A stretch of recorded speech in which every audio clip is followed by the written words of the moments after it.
Hello everyone, আপনি কি ফেসবুকে রিলস ভিডিও আপলোড করেন? আপনার ফেসবুকে রিলস ভিডিও যদি ভাইরাল না হয়, আমি আজকে ফেসবুকের ছোট্ট একটা সেটিং দেখে দিব। এই সেটিং যদি আপনি করে রাখেন, তাহলে আপনি ফেসবুকে যে রিলস ভিডিও আপলোড করেন, ওই রিলস ভিডিওগুলো ভাইরাল হবে 100%। তো এখন কিভাবে ফেসবুকে আপনি এই কাজটা করবেন, অবশ্যই আপনি আমাদের স্ক্রিনটা ফলো করুন। এখন যদি আপনার ফেসবুকে রিলস ভিডিও ভাইরাল করতে চান, প্রথমে কি করবেন, আপনার ফেসবুকে ঢুকে যাবেন।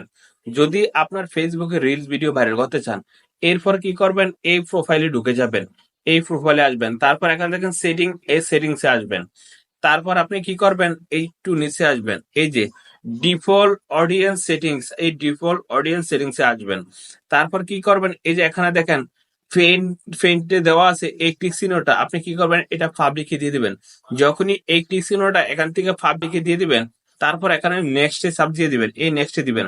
তারপর এখানে দেখেন কমপ্লিট, এই কমপ্লিট দিয়ে দিবেন। তারপর এখানে দেখেন ডান, এই ডানে দিয়ে দিবেন।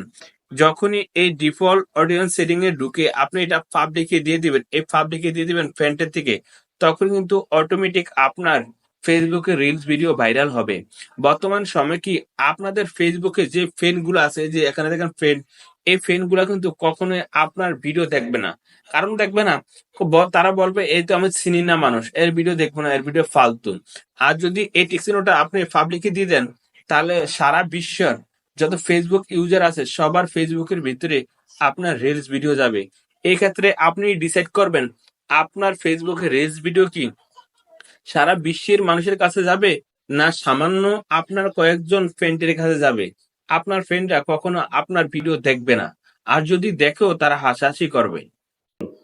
দেন দেখুন তো আমরা কিভাবে ফেসবুকে এই কাজটা করলাম। আপনি যদি আপনার ফেসবুকে এই কাজটা করে দেন, তারপর থেকে আপনার ফেসবুকে রিলস ভিডিও ভাইরাল হবেই হবে। তবে আজকে ভিডিও এখন দেখা হবে নেক্সট ভিডিওতে।